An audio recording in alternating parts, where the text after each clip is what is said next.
안녕하세요. 절대값TV의 명성PD 한PD입니다.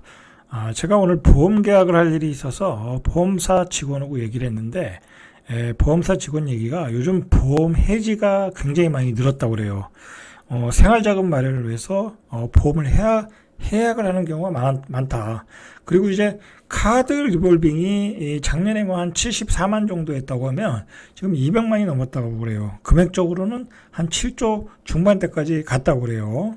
그러니까 이제 지금 뭐랄까요, 그 카드 사용 금액을 갚지 못해서 자꾸 연체하는 금액이 7조 중반대를 갔다라는 거예요. 이 리볼빙이 뭐냐면 내가 돈을 카드를 사용해서 썼는데 갚지 못하니까 카드 회사와 금리 조건을 이렇게 따로 금리 조건을 더 올려서 돌려서 매달 얼마씩 갚겠다라는 거예요.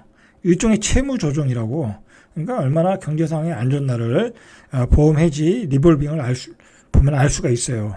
자, 그리고 요즘 또 뭐라고 신문에 나왔냐면 청약 통장도 해약을 하고 있다고 그런 거예요. 뭐 이거 청약 통장 가지고 있어봤자 집 가진 사람 입장에서는 뭐 지금 뭐 집 살 여유도 안 되고 그리고 가지고 있어도 뭐 당첨도 안 되고 자, 그러니까 해약을 하고 있다라는 거야. 생활 자금으로 쓰기 위해서. 자, 이제 이게 어떻게 되냐면 자영업 하시거나 아니면 뭐 이제 담보대출을 많이 받아서 빚을 갚으시거나 사업하시는 분들도 빚을 갚거나 하려고 그러면 집에서 대출을 받아야 돼. 그러면 집에서 담보대출이 증가하겠죠? 그러면 담보대출이 증가하면 이자가 늘어나죠. 그러면 그 감당을 못하면 그게 매도가 나오는 거예요, 주택이. 자, 그런 매물들이 점점 많아지는 거야. 이제 앞으로 점점 많아져서 내년 정도 가면 완전히 피크치를 치는 거야. 자, 그래서 그게 제가 생각할 때는 그게 내년 3분기 넘어가면 본격적으로 쏟아져 나올 거라는 거야. 내년은 의외로 시장이 더욱 지금보다 안 좋을 수 있다라는 거야. 여러분, 이런 흐름으로 내년을 예측하시면 뭐 쉽게 예측할 수 있다고 봐요. 그리고 지금 아파트 가격이 떨어지는 걸 봐도 글로벌 금융위기 때보다 더 낙폭이 크다라는 거야.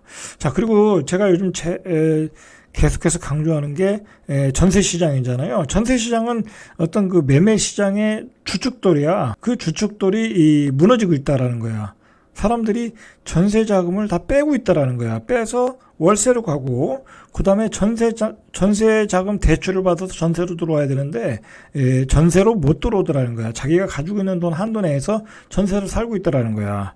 이 지역에서 내가 못 살면 더 떨어진 지역으로 가서라도 전세로 살고 있다라는 거야. 그만큼 지금의 고금리상을 우리 그 일반 시민들이 견디어내지 못하고 있다라는 거야. 견디기 힘든 상황이라는 거죠. 부동산원의 전국 주택 가격 동향 조사를 보니까 서울 주택 종합 매매 가격이에요. 뭐 아파트, 단독 빌라 다 합쳐서 전월 대비 1.34, 전국이 마이너스 1.37, 수도권이 마이너스 1.77, 경기도가 마이너스 1.91, 인천이 마이너스 2.41. 자, 이렇게 IMF 때보다 더 많이 떨어지고 있더라는 거야. 낙폭이 너무 크다라는 거야. 여러분, 이거 심각하게 받아들여야 된다니까. 지금은 한마디로 떨어지는 칼날이야. 떨어지는 칼날이다라는 거예요. 조심하셔야 될 타임이라는 거지. 자, 보시면은 이게 이제 아파트 가격 동향이거든요. 월간 동향인데 서울 아파트가 8월 달에는 뭐 버텼잖아요. 어느 정도. 마이너스 0.45였어. 9월 달이 마이너스 0.75, 10월 달이 마이너스 1.24, 11월 달엔 2%대로 떨어졌어. 2.06. 자, 전국 아파트는 마이너스 0.51이 8월 달, 11월 달이 마이너스 2.02.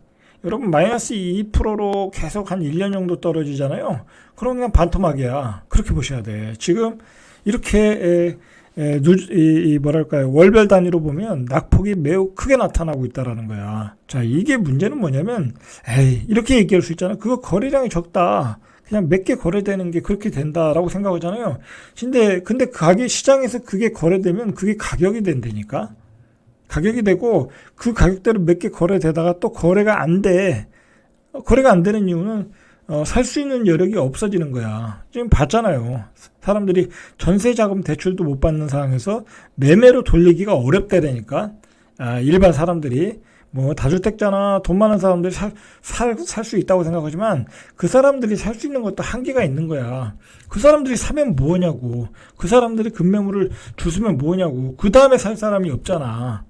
그 다음에 실수요자가 들어올 수 있는 상황이 아니라니까. 한마디로 지금 실수요자들은 굉장히 체력이 약해 있어. 이제 그걸 아셔야 돼. 그러니까 그 부동산 꾼들이 자꾸 펌프질하는 거에 속질 않는 거야. 급매물이 있으니까 사라. 지금 그럴 타임이 아니라니까. 그거는 아직도 멀었어. 급매물이 있으면 사라고 할 타임은 아직도 멀었다라는. 지금이 그 타임이 아니란 얘기야. 자, 실제로 거래된 몇 건을 한번 보시죠. 노원구에 있는 아파트가 많이 떨어지고 있잖아요. 근데 이게 3년 전 가격으로 돌아가고 있다는 거예요. 2019년 가격으로. 자, 상계동의 상계주공 6단지의 5구제곱미터가 지난달 23일에 5억 1천만 원 12층 거래가 됐대요. 자, 지난해 얼마에 팔렸냐면 이게 9억 4천에 팔렸다라는 거야. 4억 3천만 원이 떨어졌다. 이거 반토막 났죠? 반토막이 난 거야, 거의. 자, 이렇게 폭락을 하고 있다라는 거야. 이게 3년 전 가격이 5억 2천만 원이었다는 거야. 그러니까 3년 전 가격으로 돌아왔다라고 보시면 되겠죠. 자, 이게 거래가 많지 않으니까 특이한 사례라고 봐야 되지 않겠냐라고 하는데 그렇지 않다라는 거야. 이게 가격이 올라가면 살 여력이 없다라는 거지. 하계동의 하계 1차 청구 84가 지난달 9일에 7억 1천만 원에 4층이 팔렸다고 그래요. 2019년 11월에 7억 원에 팔렸다라는 거예요. 그러니까 이것도 2019년도로 회귀됐다. 자, 같은 달 월계동의 동신 전용 93제곱미터가 6억 3천에 실거래됐는데, 자, 이게 2020년 최저 가격인 6억 4,700만 원보다 3,700만 원 낮았다. 역시 2019년 가격으로 돌아가고 있다라는 거야. 자, 얼마 전에 한 2달 전인가요? 그때는 2020년 가격으로 돌아왔죠. 근데 지금 2019년까지 왔어. 백투더 2019년. 자, 이거 이제 잘못하면 2018년, 2017년까지 가겠죠. 그 얘기는 뭐냐면 너무 버블이 꼈다라는 얘기였어요. 결국은. 자, 11월에 하락폭이 도봉구가 마이너스 2.20, 송파구도 1.73, 성북구도 1.62, 강동구 마이너스 1.53, 영등포구 1.50, 동대문구 1.42. 자, 이렇게 폭락을 하고 있다. 전세값과 월세값도 동반 하락을 하고 있대요. 전국 주택 종합 전세 가격도 마이너스 1.5, 서울은 1.84, 인천과 경기는 2.42, 2.36 이렇게 폭락을 하고 있다는 거예요. 이거 전국 주택 종합이니까 아파트는 더 폭락을 하고 있겠죠. 자, 문제는 그동안은 월세는 강세했거든요. 근데 월세도 내리기 시작했다는 거예요. 마이너스 0.11. 이 얘기는 뭐냐면 사람들이 이제 한계에 이르러가지고 이제 돈을 들고 이제 외곽으로 가고 있다라는 거야. 옛날에는 그래도 강남 사는 사람이 강남에 전세 살다가 강남에 월세로 살았는데 이제 그것도 너무 비싸니까 이제 강북으로 이사 가더라. 강북에 살던 사람도 이제 외곽으로 가더라. 이렇게 밀려나가는 거야, 자꾸. 주거의 하향화가 이루어지고 있다는 얘기예요. 월세 가격이 떨어진다는 얘기는. 자, 그러니까 앞으로도 월세 가격은 안 오른다는 거야. 이게 주택은 모자르진 않거든. 구축의 물량은 많잖아요. 신축이 모자랄 뿐이지. 절대로 주택은 모자르지 않아요. 빌라도 많고, 오피스텔도 많고, 주택형 오피스텔도 많고, 여러 가지 종류들이 많이 졌잖아요. 그러니까 모자르진 않다고. 질이 떨어질 뿐이지. 자, 이런 와중에 이제 상황 반전을 위해서 둔촌주공 아파트를 이제 아주 펌프질 하면서 분양을 했죠. 분양을 했는데, 1, 2순위 모집에 3,695가구 모집에 2만 153명. 자, 이렇게 모집을 지원했고, 특히 총 18개 주택형 중 3구제곱미터, 4구제곱미터, 84D와 4개형은 1순위에 청약을 하지 못하고 2순위까지 갔어요. 그러니까 이 얘기는 뭐냐면 2순위까지 이제 5배수를 채워야 되는데 5배수까지 갔다라는 거야. 자, 공급 가구수의 5배수도 못 채웠다라는 거야. 대한민국에서 입지가 좋다고 하는 아파트에도 너무 경기가 안 좋고 경기 침체 해상으로 가니까 5배수도 못 채웠다라는 거야. 이거 제가 아는 지인도 5구제곱미터 2순위에 넣었는데도 예비 당첨자에 들어갔어요. 오늘 발표했잖아요. 메시지가 왔대요. 예비 당첨자에 들어갔다고. 2순위에 넣는데도 들어갔더라니까. 실제로 나온 당첨 가점이 더 충격적이었죠. 준천주공 당첨 최고점이 5구제곱미터 A가 77점, 최고점이 77점이고, 코트라인이 20점이라는 거야. 이 얘기는 그냥 넣으면 됐다라는 얘기예요. 넣으면 됐다. 넣으면 됐다. 자, 이럴 때 참 돈이 있고, 가점은 안 되고 돈은 있는 사람은, 이럴 때가 좋은 거죠. 자, 가장 낮은 당첨 가점이 20점으로 4구제곱미터에서 나왔다. 자, 그리고 이제 논란이 됐던 주방뷰 아파트 59제곱미터 C 스타일과 842 스타일은 각각 46.35점이 나왔다는 거예요. 근데 이 스타일은 결국은 다 이제 미계약분으로 한 반 정도 나와요. 뭐 이거 당첨된 사람도 사실 돈 있어 당첨됐겠어요. 그냥 한번 넣어본 거지. 넣어본 거예요. 뭐 수십 대 나오면은 뜨거우면 이제 그때는 계약을 치는데 이렇게 뜨겁지 않으면 계약을 안 한다니까. 다 빚내서 해야 되니까 돈도 없고. 자, 결과적으로 둔촌주공이 흥행에 참패를 하면서 시장이 더욱 급속하게 차가워지고 있고 냉각되고 있다라는 거예요. 그래서 이것 때문에 그 다음에 이제 앞으로 분양할 아파트들이 굉장한 어려운 상황으로 전개되고 있어요. 실제로 그 뒤에 그 지방에서 분양한 아파트들 중에 청약이 제로인 아파트가 나왔어. 한 명도 청약을 안 했다는 거야. 2순위에 몇 명이고 1순위에는 청약이 제로야. 이건 정말 심각한 상황이죠. 그러니까 정부도 지금 어떻게든 규제를 풀어서 시장을 살려야 되거든요. 응? 그렇지 않습니까? 뭐 청약이 제로면 아파트 공급이 안 되는 거잖아. 이러면 나중에 또 부작용이 생기니까. 그러니까 다주택자들 취득세 중과세도 한번 찌라시도 한번 날려보고 반응을 보고 그러고 있는 거예요 지금. 그렇다고 또 성급하게 다주택자 중과세를 풀어줄 수도 없어요 지금. 왜냐하면 아직 서울의 집값이 폭락하지 않았거든. 일반 시민들이 생각하는 눈높이까지 내려오질 않았거든. 이 상황에서 만약에 취득세 중과세를 풀어줘봐요. 어떻게 되겠어요? 그러면 또 가격이 안 떨어지면 그것도 정부 탓이 되는 거잖아.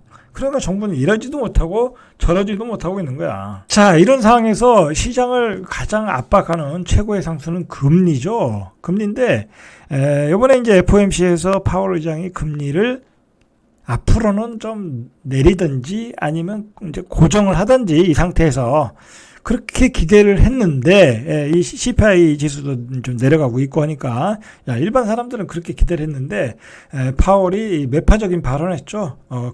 인플레이션이 뭐 계속 잡힐 때까지, 그리고 이제 목표가 2%니까 인플레이션이 잡힐 때까지는 별로 내릴 계획이 없다. 어쩌면 더 올릴지도 모르겠다. 그렇게 나오면서 시장이 다시 차가워졌죠.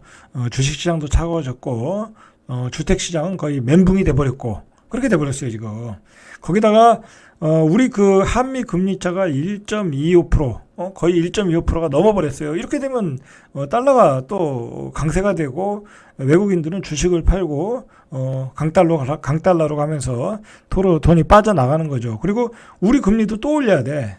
자, 우리는 지금 완전히 목에 찼어요. 금리가 목에 찼어요. 여기서 더 올렸다가는 그냥 다 죽는 거야 한마디로. 주담보 금리 상단이 8%잖아요. 근데 여기서 한 1% 정도를 더 올렸다. 그러면 이제 10% 되는 거야. 그럼 하단이 6%가 되는 거야. 하단이 6%, 상단이 10%. 그러면 평균 금리가 한 8% 되는 거야. 자, 그러면 어떻게 되겠어요? 다 작살나는 거야. 그냥 뭐 시장에 이건 전세도 안 나가.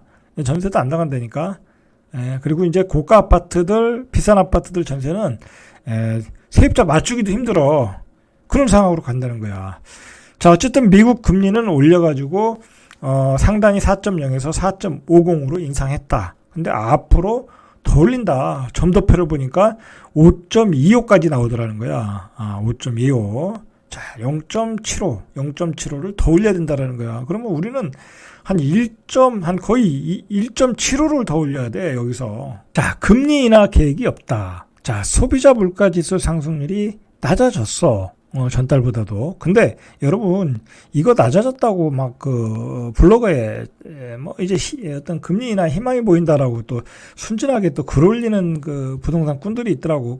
그 사람들이 뭘 모르든지 아니면 그냥 한번 띄워보는 건지인데 아주 무식한 소리야. 무식한 소리. 왜냐면 연준이 생각하는 금리의 인플레이션은 2%야. 그거 지금 어떤 채권 전문가가 그걸 4%로 올리라고 그러잖아. 올려도 4%야. 인플레이션에 허용하는 한계가 아주 보수적으로 봐도 4%고 연준이 생각하는 건 2%야. 근데 지금 7.7%야. 7.1%야. 그럼 앞으로도 5%, 5% 3%가 더 떨어져야 된다는 거잖아. 그런데 이 상황에서 어떻게 금리를 내리냐고. 거기다가 고용도 튼튼해. 또 수요도 튼튼해. 아직도 통장에 잔고들은 많아. 미국 사람들이 통장에 받아놓은 돈이 많아서 쓸 돈이 많단 말이야. 그러니까 미국은 지금 경기 침체의 흔적이 잘 안 보인다는 거야. 내년이 돼야 미국은 경기 침체라는 거야. 그러면 금리를 내릴 일이 없지. 경기 침체가 돼야 금리를 내리는데 경기 침체의 그 기미가 안 보인다라는 거야. 자, 그래서 FOMC 위원 19명이 적절한 금리 수준을 취합한 지표인 점도표에 내년 말에는 금리를 5.0에서 5.25로 나타났다라는 거야. 그러니까 내년에는 그냥 5.25까지 그냥 편하게 생각하는 게 좋아요. 편하게. 자, 우리는 그러면 금리 한 8, 주택담보 평균 금리가 8% 정도 된다. 자, 8% 되면 이제 어떻게 되겠어요? 다 작살 나는 거야. 자, 이렇게 되니까 한미 금리 차이가 커지니까 이제 한국은행의 고민이 커지는 거겠죠. 지금 굉장히 부작용들이 나타나기 시작했거든요. 그게 나타난 게 레고랜드 사태발로 채권 시장에서 나타났잖아. 이렇게 되면 이제 웬만한 중소기업들은 다 한계 기업으로 가는 거야. 우리 일자리가 없어지는 거야. 그러니까 벌써부터 대기업들이 구조조정, 희망퇴직을 받고 있잖아. 응? 우리 일자리도 위험해졌고 우리 생활비도 못 될 정도로 상황이 어려워지고 있다. 여러분 대비하셔야 돼. 대비하셔야 돼. 이거 지금 뭐 단순히 뭐 부동산 얘기가 아니야. IMF급 상황이다. 지금은 우리가 IMF 때 상황이 어땠나를 보세요. 생각을 해보세요. 저는 IMF를 경험했던 사람이잖아요. 정말 하루아침에 일자리가 없어진다니까. 하루아침에 일자리가 없어져. 아버지가 직장에 나가질 못해요. 여러분 진짜 이제 때거리도 고민해야 될 때가 온 거야. 그리고 우리는 집을 또 담보대출 대출을 받아서 샀잖아요. 그럼 한 30% 40% 들어가 있잖아. 그거 어떻게 갚을 거냐고.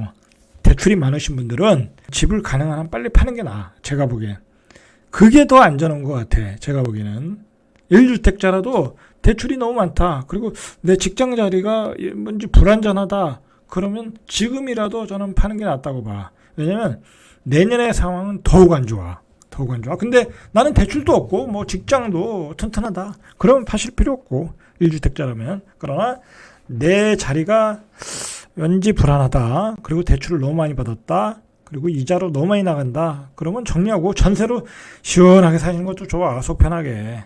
전세금은 잘 안 오르거든.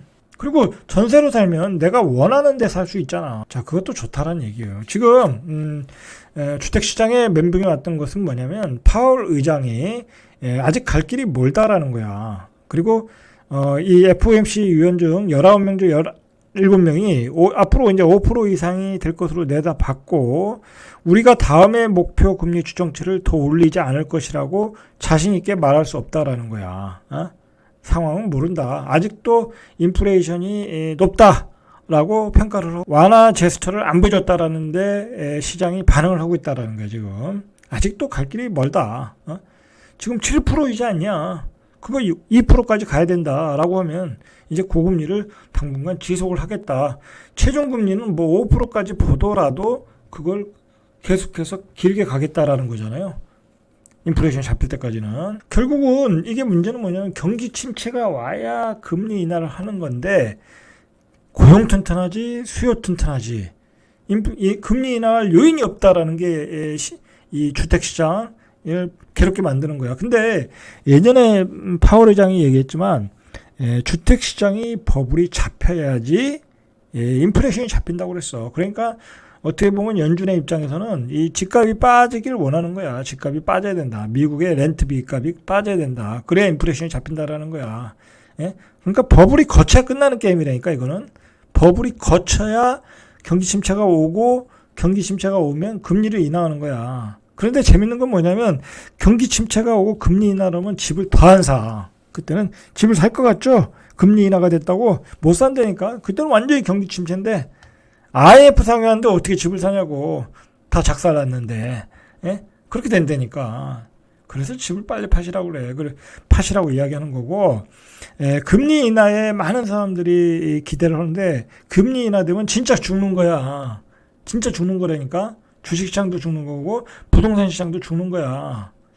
그 금리 인하를 한다는 거는 아주 핫한 상황이 온다는 거거든. 그렇잖아요. 지금까지 금리 인하를 어떤 상황에서 했냐고. 금융위기가 왔을 때 있고, 코비드가 왔을 때 있고, 그랬잖아요. 자, 거기다가 또 문제가 뭐냐면, IMF가 한국 부동산 버블을 경고했어요. 자, 이거 우리가 의미심장하게 받아들여야 돼. 그냥 IMF가 상투적으로 하는 얘기가 아니에요, 이거. 절대. 자, 한국 부동산 시장이 급락을 할 것이라고 IMF가 경고를 했어요. 코로나19 기간 동안에 올랐다, 집값이. 비정상적으로 올랐다 이거야. 유동성에 의해서. 그래서 상당 부분 거품이 끼어 있다. 자, 그런 나라가 한국을 비롯해서 뉴질랜드가 우리보다 더 올랐다고 그래요. 호주도 엄청나게 올랐다. 자, 이런 지역들이 가격이 급락할 거라고 전망을 했어요. IMF가 15일 발표한 아시아 태평양 지역 주택시장 안정성과 적정 가격 보고서에서 이걸 얘기를 했어요. 현재 주택 가격이 과도하게 높은 수준이며, 자, 중요한 것은 장기간 하락할 수 있다라는 거예요. 장기간. 여러분, 이거 꾼들이 이거 뭐 단기간에 뭐 급매물만 소화되면 상승할 거야. 그런 거는 있을 수가 없는 얘기야. 그러면 그 가격을 다시 올라간 가격에 일반인들이 살 수가 없잖아. 살 수가 없다니까. 지금 봤잖아요. 경기 침체 상황. 그리고 직장도 잃어버리는 상황. 고금리 상황에서 어떻게 일반인들이 집을 사냐고. 급매물들은 돈 있는 사람들이 살 수 있어. 싸게. 그러나 그 가격이 그 사람들이 둘째, 셋째, 넷째 살 수는 없잖아. 일반인들이 따라와 줘야 되는데 일반인들이 따라 못 온다라는 거야. 자, IMF가 이 과도하게 평가가 됐다라는 걸 어떻게 분석을 하냐면, 이 기간의 주택가격 상승에 기여한 항목을 주택 현재 가격, 그리고 금리 요인, 뭐 아웃풋 갭, 그 다음에 가격 불일치분 등으로 분해한 결과, 실제 가격 불일치가 상당히 크다. 그러니까 본질 가치에 비해서 가격이 거품이 꼈다라는 거야. 이제 그건 뭐냐면, 간단하게 보면 뭐냐면, 이 불일치분은 과거의 소득 대비 주택 가격에 비해 추세를 벗어날 정도로 측정된 값이다. 이거 뭐냐면, 쉽게 생각해서 우리가 개인 소득이 있잖아요. 그 PIR, 자기 개인 소득에 비해서 주택 가격이 버블이 크다. 뭐 그렇게 보면 되겠죠. 우리가 18년을 한 푼도 안 쓰고 그걸 저금해서 사야 서울에 있는 중위 가격의 아파트, 10억짜리 아파트를 산다는 거잖아요. 그 얘기 하는 거예요. PIR이 너무 그 얘기를 하는 거야. 가격이 너무 높다라는 거야, 소득이. 그러니까 예를 들어서 10억이면 대출을 5억, 6억을 받아야 되는데 그걸 어떻게 내냐고, 소득을 가지고. 못 내잖아요.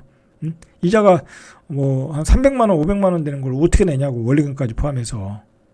자, 그걸 보니까 IMF가 보니까 고평가됐다, 버블이었다라는 얘기예요, 지금. 자, IMF는 가격 불일치가, 그러니까 버블이 생긴 큰 상황에서 정책 금리 인상, 지금 이제 금리를 계속 인상하고 있잖아요. 이런 것과 결합하면 과거의 주택 가격 붕괴 사태와 유사한 상당 기간의 가격 조정으로 이어질 수 있다라는 거예요. 그러니까 과거의 사례도 그런 경우가 있었다라는 거예요. IMF가 볼 때. 자, 그게 언제냐?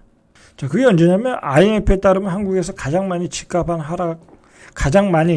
하락한 사이클이 지난 1991년과 1996년 사이라는 거야. 자, 이때가 이제 노태우 정부 시절이었던 것 같아요. 노태우 정부에서 김영삼 정권으로 갈 때 그런 과도기였던 것 같은데, 이때가 이제 그거잖아요. 그 주택 가격이 너무 폭등을 해서 그때는 공급이 모자랄 때잖아. 그래서 노태우 정부에서 분당 뭐 일기 신도시를 만들어서 200만 가구를 지어서 집값을 간신히 잡았던 시기잖아요. 자, 그때 공급이 모자랄 때 엄청나게 폭등을 했다.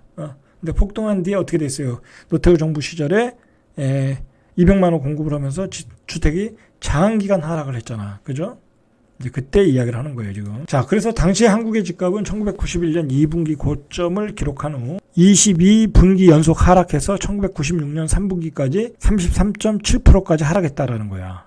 이렇게 긴 기간 동안에 하락을 했다라는 거야. 이제 그때와 지금은 조금 상황이 틀려. 그때는 이제 공급이 부족해서 그랬고, 지금은 버블이 너무 꼈다.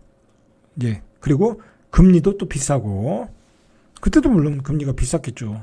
이때는 사실 대출도 쉽지 않았어. 그 주택담보대출이라는 게 지금과 같이 이렇게 널리 이렇게 우리가 은행에서 대출 많이 해주고 그럴 때가 아니었죠. 대출받아 집을 사기가 쉽지 않았어요, 이때는. 자, 그래서 IMF는 한국의 주택시장 과열이 다양한 부작용을 낳는데 두 가지를 지적했어요. 세대 간 주택 소유에 따른 격차가 커지고, 세대 간, 나이들 60대, 50대 세대 간과 20대, 30대 세대 간의 어떤 그 소유의 격차가 커지는 거지. 이제 그런 세대 간의 격차, 그 다음에 빈부 격차도 요인이 된다는 거예요. 양극화가 일어난다는 거예요. 자, 이게 사실은 IMF 때 또는 이런 집값의 급락 급등기를 거치면 결국은 그건 이제 돈 있는 사람들이 집을 많이 소유하게 되고 좋은 집을 소유하게 되면서 어떤 빈부의 격차가 벌어지거든요. 자, 그게 요번에 더 벌어지는 거야, 이제. 요번 시장에서 그게 더 많이 벌어졌잖아요, 사실. 사실 벌어졌는데, 또 이러한 그 폭락기를 거치면 더 많이 벌어진다는 게 문제예요, 더 많이 벌어진다는 게. 그러니까 이게 본질적인 거를 고쳐야 되는 거야. 고쳐야 되는 거야. 이거 고치지 않으면 이 부동산으로 너무 빈부이차가 벌어지면 건전한 사회가 되질 않아. 그렇지 않겠습니까? 지금 서울에 그렇게 가고 있잖아.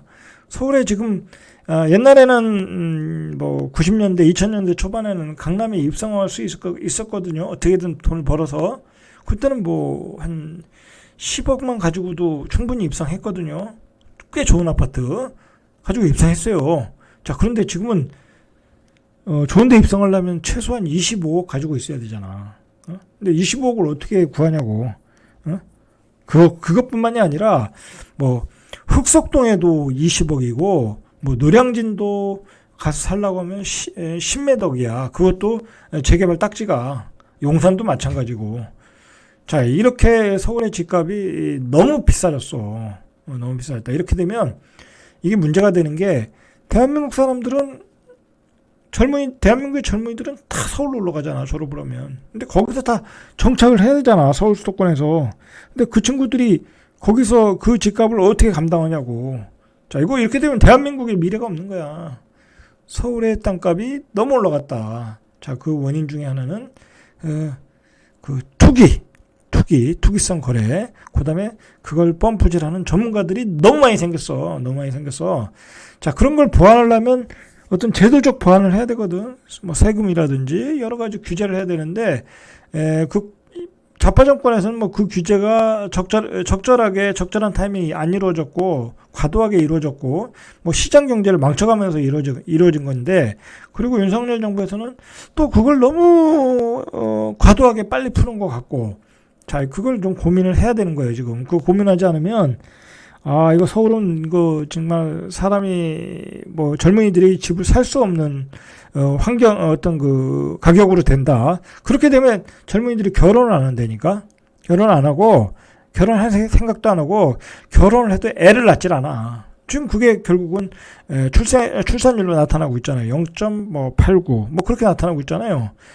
그렇게 되면 2050년 되면 그냥 서울의 전국의 인구에 한 부산만한 도시가 그냥 없어져 버리는 거야. 지방은 완전히 전멸이고. 그렇게 되면 우리 생산 인구도 없어. 공장 생산 가능 인구도 줄어들고 대한민국이 집단 자살로 가는 거야. 그렇게 되면 큰 사회적인 문제다라는 거야. 이거 정치인들이 머리를 짜서 앞으로 계획을 짜고 그래야 되는데 이 사람들 맨날 정쟁만 하고 있으니까 이 대한민국의 미래가 아무러되니까 지금 서울의 집값은 너무 거품이 꼈지. 젊은이들은 도저히 살 수 없는 환경으로 가고 있지. 그들은 결혼도 안 하지, 아이도 안 낳지. 이게 아주 안 좋은 방향으로 가고 있어요, 지금. 자, 결론적으로 2023년은 아주 최악의 상황이야. 여러분, 2023년 되면 좀 나아지겠지? 안 나아져요. 안 나아진다. 자, 금리의 인상 효과는 아직 다 올리지도 않았지만 인상 효과는 내년 3분기 이후에 돼야 나타나는 거야. 그건 몇 개월 후에 나타난다는 건 다 아는 얘기잖아요. 그래서 신문에 나온 얘기고. 왜냐면 계속 버티거든. 통장 깨고, 청약통장 깨고, 신용카드에서 대출을 쓰고, 담보대출 더 땡겨 쓰고, 생활자금자 더 땡겨 쓰고, 그러다가 못 버티다가 그냥 집을 던지는 거야. 자영업 하시는 분도 장사가 또 안 될 거니까. 이렇게 2023년은 한계 상황으로 가고 있다. 그리고 한계 기업들이 많이 나올 것이다. 부동산이 본격적으로 무너지기 시작하는 것은 2023년이라고 보시면 돼요. 자, 그러니까 그냥 당분간은 부동산을 멀리 하시는 게 좋아. 아예 괜히 거기서 왔다 갔다 하다가 아우 이거 싸네. 그러고 또 덜컥 살 수가 있거든요. 덜컥 사는 순간 매덕 물리는 거야. 자, 오늘은 여기까지 이상 절대값TV의 명품 PD 한 PD였습니다.